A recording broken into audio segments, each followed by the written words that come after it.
We are in the session Trend Navigator Receivables Finance. And while I have an excellent panel here, and I welcome Richard Wulff from ICISA. Richard, thank you again for joining. And we have Sean Edwards from ITFA, and we have Peter Mulroy from FCI. Hello, how are you doing? All good? Hello. Morning. Very all good. Good to see you all. That's good, fantastic. So, well, we are talking about the receivables finance business, and the title is Optimized Partnerships of Corporates, Receivables Finance Institutes and Trade Credit Insurers. Well, that's a big topic, and you're representing leading associations in that field so that we get an overview how the industries see the business, and elaborating a little bit what we are talking about. So in this panel, we will discuss key trends in receivables finance, and the current steady growth of the receivables finance demands a special credit risk management and risk mitigation strategies, and that's exactly what we see. And we will hear a little bit from you how to bridge from corporate via receivables finance institutions to the trade credit insurance field. And I would like to start with Sean, and maybe Sean, if you could give us the big picture regarding trade finance and how you see that business. Over to you. Yeah, sure. Thank you, Robert. And great to be on this panel with my esteemed fellow panelists. So what is happening in the world of trade finance? Well, I don't think you need to be actually a trade finance banker to realize what the big problems are at the moment. And they are really around the problem of volatility in the market. So actually, the markets have held up, or trade finance has held up actually reasonably well, is what we've found recently. We had our recent annual conference in Porto, which you attended, Robert, and there was generally a very upbeat mood there. The banks have not been suffering. And that's largely, I think, due to the fact that there's been a lot of government support. Both from people like the development banks, but also especially national governments. So we're actually, despite the very high inflation environment that we're in, the supply chain problems that we thought we had overcome but haven't yet overcome, we're actually at the moment in a fairly comfortable position. But of course, there are a lot of headwinds. Now, one of the problems when we come down to receivables financing is that a lot of the liquidity that banks have and been able to deploy and have had, leaving aside, special situations such as in Ukraine and in Russia, the part of the reason that trade finance banks have actually had a fairly easy time is because they have financed into a lot of commodities, and that, given the rise in prices, has been actually quite a profitable business for them. And then other smaller banks and others have stepped in. Now, when you start to look at what that means for the wider corporate community, is that there is I think a little bit less going into the SMEs. And one of the ways in which SMEs are trying to bridge that gap is through receivables finance. And there, I think we're seeing a lot of new players coming in. There's a lot of fintechs coming into that area. There is increased interest from non-bank investors. That tends to be a slightly higher yield kind of business. And the technology companies, as I say, have really stepped in and have provided the platforms to enable this to happen not necessarily at scale yet, but to enable it to happen in some of the emerging markets, particularly thinking of some of our members in the Baltics who've been doing very well pushing out supply chain finance, which I mean payables finance, into that area. In fact, we're doing very successfully in Ukraine before the war started.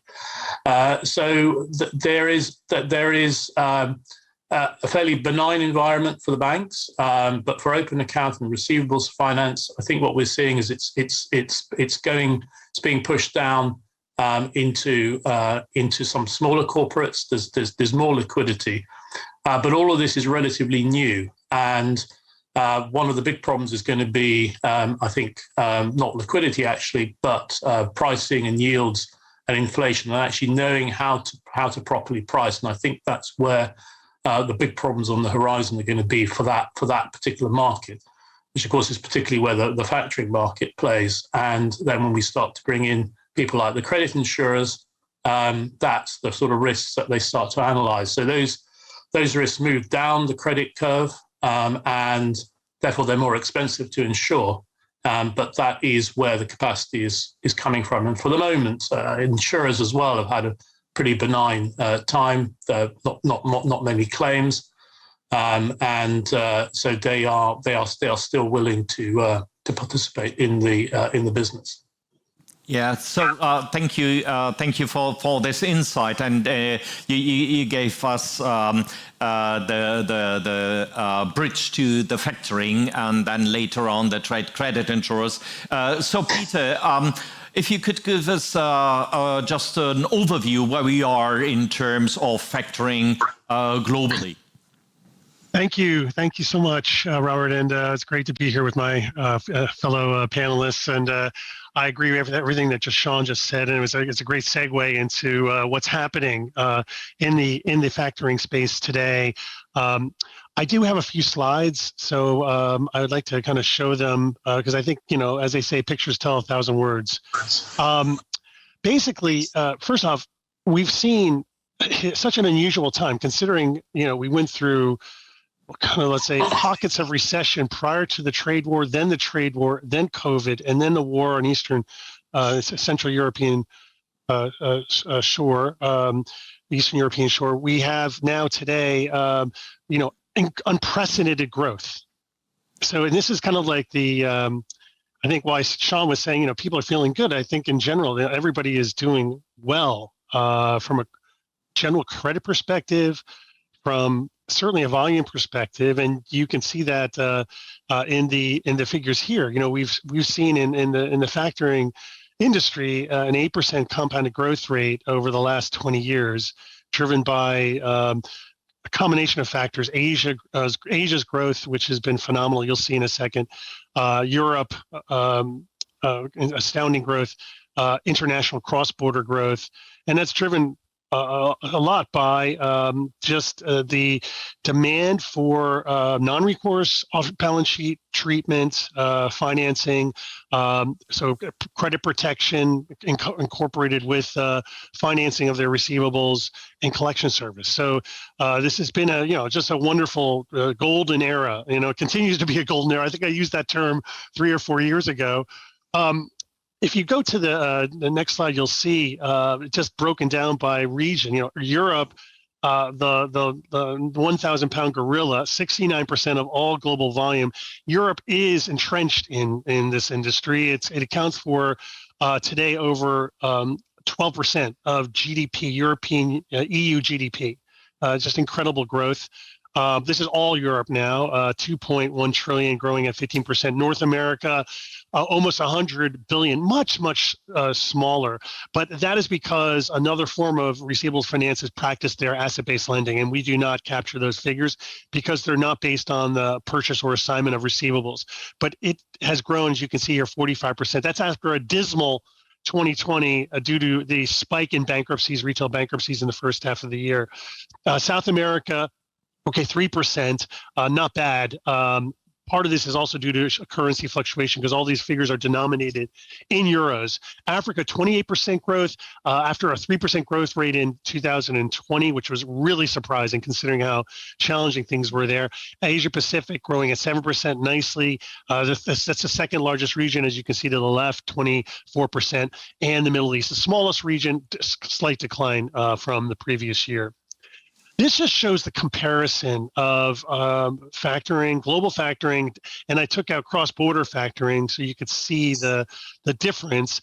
Credit insurance, and this is as reported by the Berne Union over the course of this 10-year period, and LCs, and you could see that, and world exports, and you could see that. Just start with LCs. Pretty much flat over this 10-year period. And that's not surprising. We have seen an uptick in the usage of letters of credits, of course, during this crisis period, and that's very normal and not surprising. So I'll be curious to see how these figures progress in the near future. Global factoring, you can see, has been growing around 2.1%. Now, this is down. If you look at the average compounded growth rate I showed you of 8%, this is over the last 10 years. So you can see it's been a slowdown in the last 10 years compared to the previous 10 years. It has slightly been affected, but cross-border factoring is growing a little faster at nearly 3.4%, and credit insurance growing the fastest. And I'm not going to say anything because I know my colleague is going to speak in a second about this, but you can see the comparisons to the open account products doing quite well, traditional products flat, world exports growing about 2%. Next slide. Oh yeah, I have to click. This just shows the growth spurt in international. It's been quite astounding. Quite frankly, I've never seen figures this significant. And this is due to, in part, the slowdown that took place during the trade war and the COVID-19 period from 2019, 2020. 2021, we saw a growth rate in international cross-border factoring of 15%, and year to date 2022, it's up 32%, as you can see on the far right-hand side. Regionally, the Americas is up the fastest, 93% growth, phenomenal growth. Western Europe 33%, and the CE, SEE, Middle East region up 25%. This is the other story I just wanted to mention, and that is the growth. And I heard you talking about it with your previous speaker, the growth in non-recourse factoring. When I entered the industry 25 years or so years ago, I think the percentage was close to 33% or so of the total factoring industry. 33% was approximately non-recourse. That number grew in 2020 to 55%, came down slightly last year in 2021. Again, this is driven by in a crisis period, naturally. In fact, in 2019, it grew from 42% to 55%.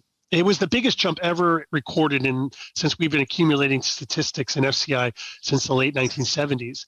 And then the other interesting thing here is reverse factoring. This is the dark blue. You could see that reverse factoring last year, take the average over the course of the past 2 years, as reported by our members, has been growing at over 50% compounded over the 2-year period. So it's been the fastest growing product. And I think Sean mentioned this in his previous comments. The other two, invoice discounting and recourse factoring, not really growing. They're very flat or minus. So the real take up is in reverse and in the non-recourse segment. And reverse, of course, is non-recourse, based on non-recourse true sale receivables purchase. Okay, so we'll go to the next slide. And this is just the late payments dilution. And you can see here, this is just up until the end of last year, 2021. We saw that huge spike in past dues, but past dues are negligible today. I mean, we're seeing historic lows, number of days past due that I have never seen in the industry in my 25 years. And that represents the huge glut still in liquidity in the sector today. Although we will talk about this later, it's fast changing. And dilution, the same picture. They're almost identical looks. We're at dilution rates, and I saw the June 30th figures, and they're the same. They're at the same level. So this phenomenal story continues, and again, spurred by the vast amount of liquidity. The only other thing two other things I wanted to mention, and that is, as I've been finally getting out the door and going to visit members around the world, the one story I'm hearing consistently, and I actually talked to Sean about this last week in Istanbul, is the significant need of liquidity, a significant need of non-traditional sources of liquidity to support the industry. You can't have an industry that grew from 2000, I think it was 2009 of 1.1 trillion to 3.1 trillion, a 2 trillion increase, and not require the ability to use receivables as an alternative investment vehicle and raise capital outside the traditional means of bank deposits. And this is just, and I heard this again on a call this morning. I won't mention the country, but yeah, this is just a need, and we're seeing this just increase dramatically. And I know I've had, again, talks with Sean about this, and my hope is that we're going to organize something in the near future together about this subject matter, which I think will be extremely interesting. The other thing I just wanted to mention is the launch of the model law on factoring. And this is the last thing before I turn it over. We have been advocating for a model law for the factoring industry at the UN supranational level for years. And the UNIDROIT took it up in 2018, thanks to the encouragement of the IFC World Bank and FCI, I have to say. And I have been involved in every drafting meeting, and we finalized the model law. It's now been distributed globally to all the different associations, to all the different factoring and receivables finance companies around the world. And we're quite excited. This is going to be a game changer. It will create tremendous confidence in the system to have a true legal infrastructure, and one that can be harmonious so that it's not too different from country to country. And of course, it will help access for SMEs new forms of capital, which of course is much needed. So that's it. Thank you for the quick introduction. Robert, I'll turn it back to you. Yeah, so thank you very much, Peter, for this overview. And well, we are also coming back later on regarding all the initiatives, what you explained in terms of the law model here. And Sean, I would give you the chance later on also talking about the initiatives from your side, for example, D&I, that field, and what you're doing in the space of fintech and insurtech. But before we are coming to that, I would like to hear, well, receivables finance business, and that is supported by trade credit insurance. Well, Richard, well, I'm delighted to hear how you see this specific business field and the support coming from trade credit insurances. Well, thank you so much, Robert. Thank you for having me again. This is the second time I've been on the screen today, and it's great to take part in such a distinguished event, and even greater to take part in a distinguished panel with people of the stature of Sean and Peter, every schoolboy's dream, right? So, looking at trade credit insurance as a part of the receivable finance business. This is something which is probably older than any of us can remember. We just didn't call it that way. When I entered this industry, when dinosaurs were still flying out there, we had a lot of factoring business going on. But hey, that was factors. That was not trade finance, was it? We didn't even know the word. We knew that policies were being ceded to banks, left, right, and center. And the only reason we knew that is because the policyholder had to tell us. Now, those policies were, in fact, used to finance the trade receivables of those companies that we supported. And even there were whispers that our policies were used as wrappers for securitization transactions. Now, we're talking early mid-90s, and this was all very, very much at the beginning. And we were more or less like the ghost at the party. because there was never an indirect link between trade financing and trade credit insurance. And that started to happen probably around the end of the 90s, beginning of the 2000s, when there was a direct link and a direct cooperation between financial institutions, as there had been with factories, and trade credit insurance companies. Because the financing entities said, yeah, it's great to have the rights to a policy, but it's always the second best option. We would like some control over this. Now, where does that lead to? Some excellent research done by ITFA and the AICPM showed that last year, a total of 346 billion of trade has been facilitated with the help of trade credit insurance in the background. My estimate is that the factoring volume, the corresponding factoring volume, is easily 4 times that amount. What does that bring? It brings us new clients, and they're heartily welcome. It brings the world much wanted liquidity. Yes, we always need more, but this was a bloody good start, I would say. It also brings a degree of attention from our regulators. And in this case, not even unwanted. Because what we said, if we want to play a role in this industry, we also want to be a player in an industry which is stable. And that stability is underpinned by capital, basically. So that would mean trade credit insurance capital, it would mean banking capital.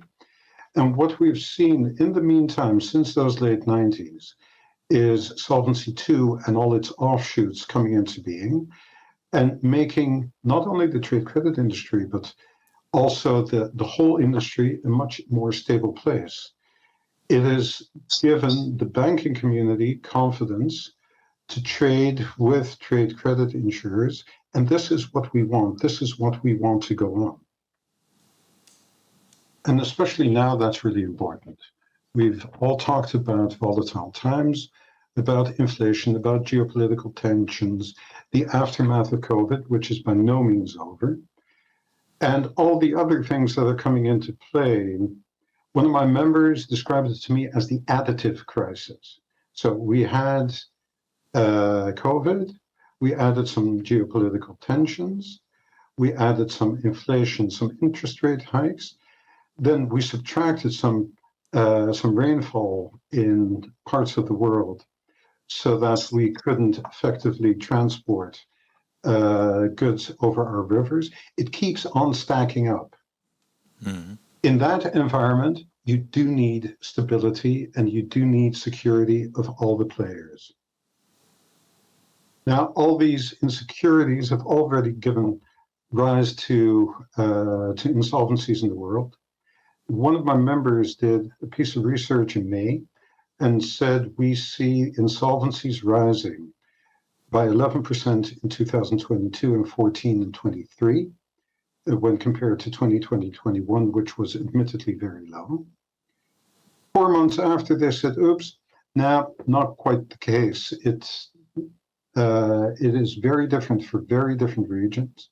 We see a lot of difference between, for instance, the UK, where the solvency, the rate of insolvency at the end of Q2 rose more than 50% year on year. We see the same with payment overdues in Southeast Asia, and I would love to hear Peter's experience on that one. And this all has its repercussion on risk appetite. And what does that mean? It means that, first of all, no two companies are alike, right? So each company would have its specific risk appetite. Some companies might leave the market, and we've seen credit insurance companies leave specific markets. We've also seen new entrants. We've also seen people deselecting a number of risks that are undesirable from an ESG perspective. Mm-hmm. That was in the spring of this year. That was before somebody did something to the oil and gas tap to our east. So whether this still holds, we're in a very dynamic environment.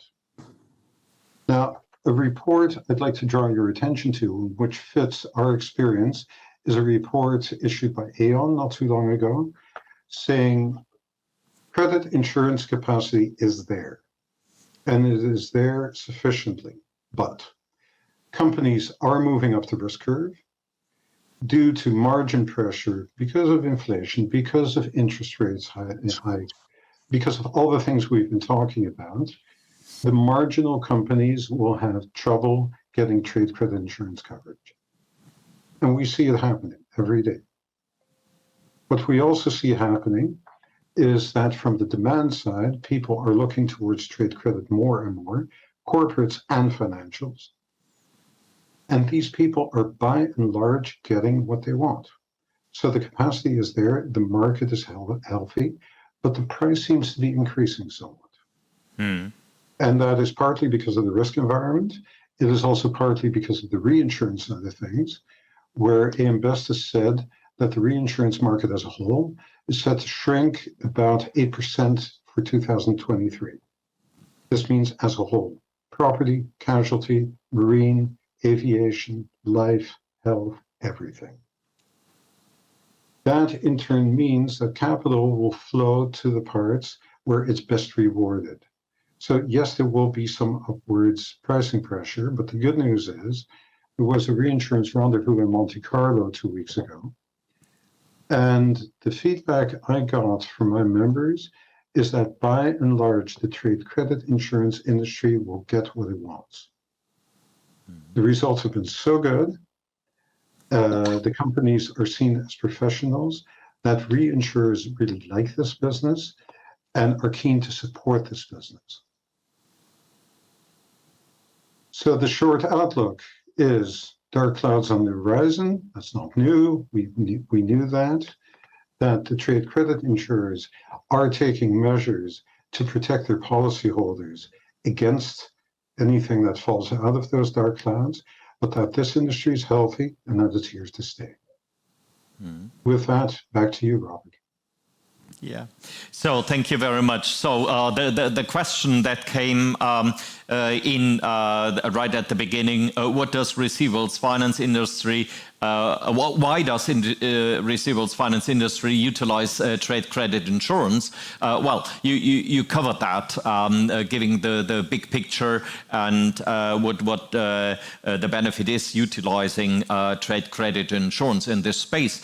Well, Sean, I would just like to hear, so how does your community from Italy respond to the environment affecting the business? So it's so volatile and various influences.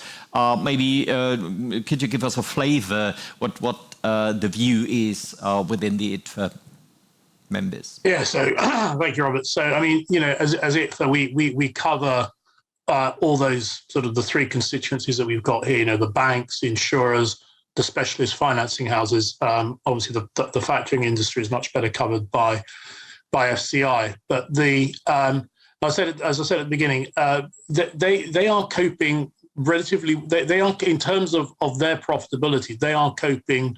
They're coping well. But when we start to look at the more discrete parts of the market, so especially an open account, I think there we are seeing big changes, and part of that, I think, and I'd love to hear Peter's view on this, but I think part of this is that a lot of the factoring industry, traditional factoring industry, and and Peter mentioned the figures for cross-border factoring, and how big they have been.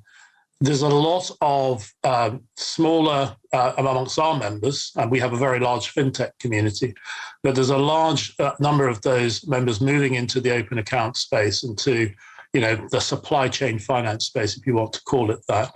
And they're doing that in a number of different ways. They're doing that in part by partnering with banks, but there is also a very big sort of specialized fintech community that's growing up and actually is doing things that traditionally the factors would have done. At the moment, the scale of that is not enormous. I mentioned some things that are going on in the Baltics. Now, they are doing the type of finance they are providing that this very successful fintech is providing is something that could and maybe would traditionally have been done by a factoring company.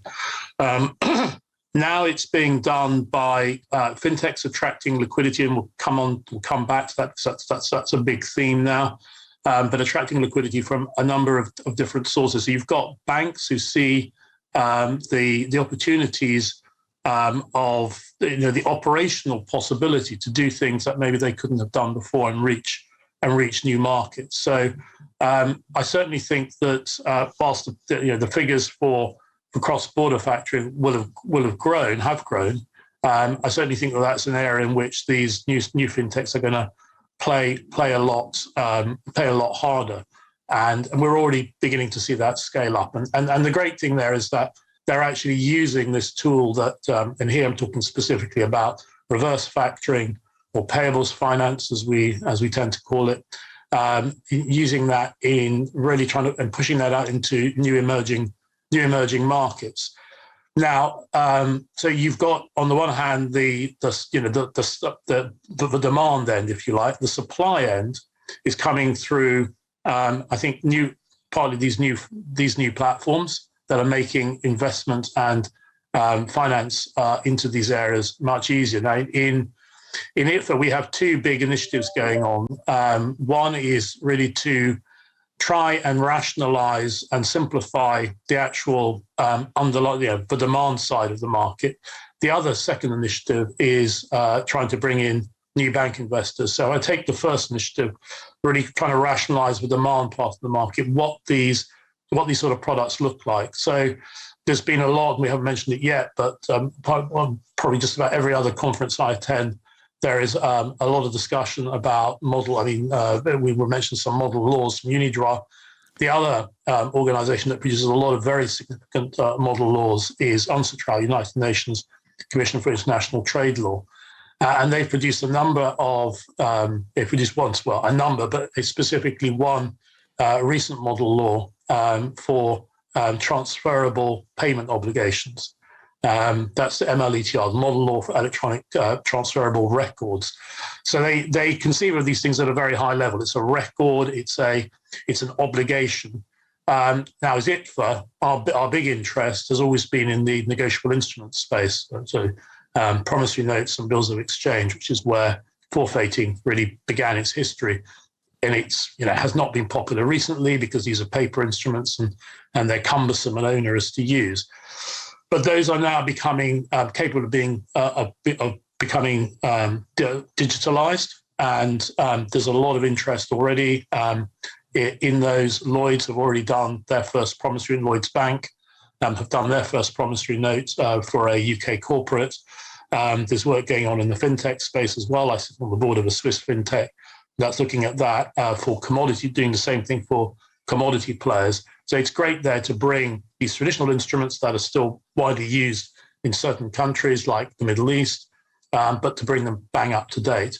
Now, what you get when you have a digital promissory note, let's take the simplest form, is that you've got something that is very easy for an investor to understand.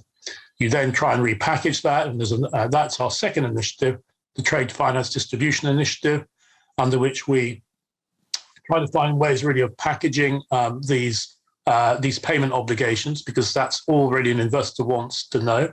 One of the things that's always put off new investors or non-bank investors in the trade finance space is they don't understand the complexity of the underlying, the different underlying possible structures. You could have a letter of credit, prom notes, bit of exchange, an IPU, an LC refinance, and all these things are sort of subtly different.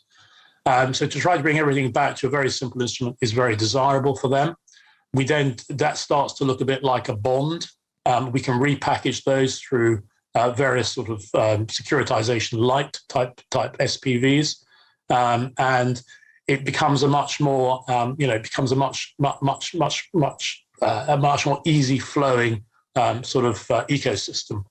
So those two things really add up very well together. And I would say, and what's added into that, and the other great advantage of having these sort of digital instruments is that you can add in extra things such as credit insurance. That's already, as Richard said, that's already been happening actually for quite some time. but to actually attach those very easily on a platform. You can attach credit ratings. We've mentioned ESG. You can attach accreditation and so on. So there's a lot of things you can do with that, and it looks a lot simpler for the end investor. Yeah, so thank you very much. That is very important that we understand what the D&I initiative covers and what the capabilities are. But you are also in the space of, you mentioned fintechs, InsurTech initiative, and how do you see that? Maybe shortly, what is the main intention within the InsurTech group from your perspective and the capabilities? Yeah, so I think InsurTech has really has sort of fallen between two stools at the moment. You've got, on the one hand, as I've said, some platforms where where trade credit insurance is sort of integrated.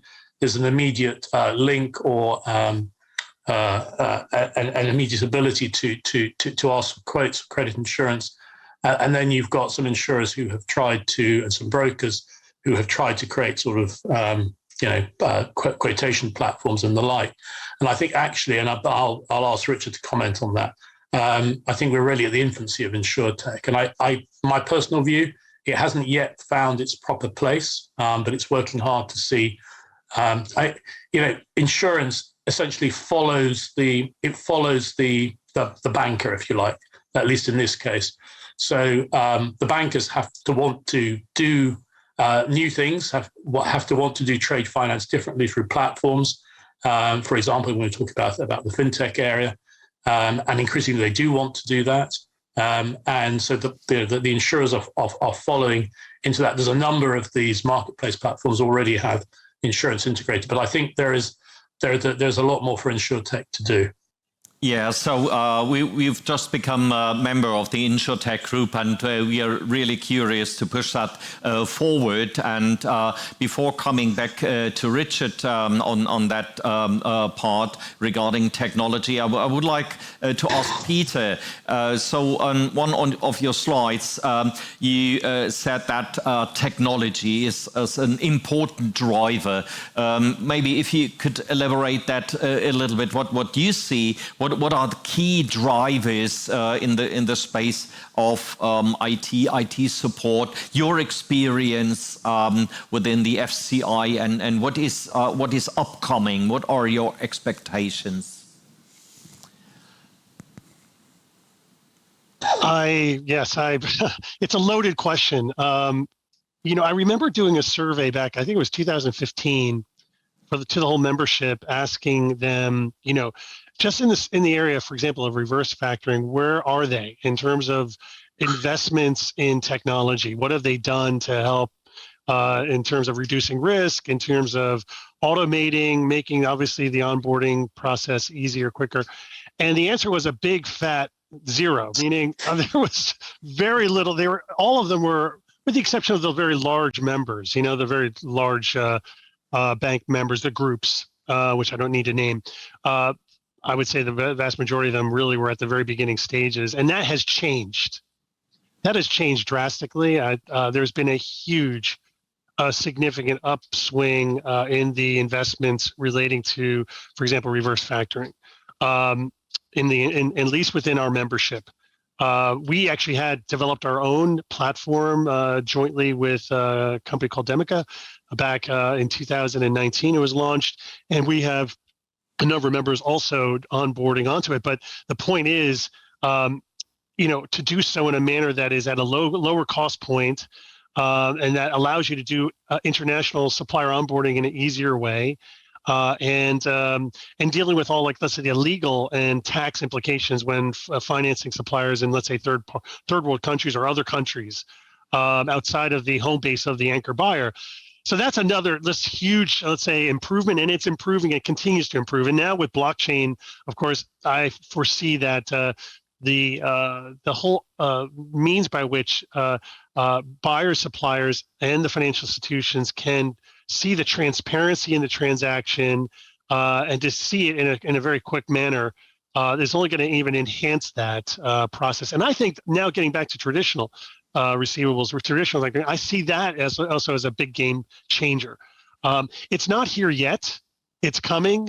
You know, I won't get into it, but we're seeing it on the horizon. And the last thing I'll say, and I mentioned it earlier, is the new forms of obtaining funding. And that is also the rise in, you know, these receivables exchanges. We're seeing them in Singapore, in India, and Bangladesh.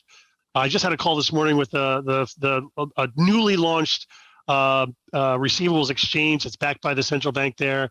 I mean, it's really kind of astounding. And that gets back to Sean's point that, you know, it hasn't really affected us yet, but it is on the horizon, and it's being established and set up and organized, and it's just a matter of time. And then I think the last part is the receivables registries that reduce fraud, and we're seeing companies like Monetico and others that are having a big input there. Although I do have to say that they made an announcement, I think it was 2 months ago, that they're stopping their blockchain initiative, which I found quite interesting. I think because of the challenges of getting everybody onboarded. Anyway, I could go on and on, but very, very interesting topic indeed.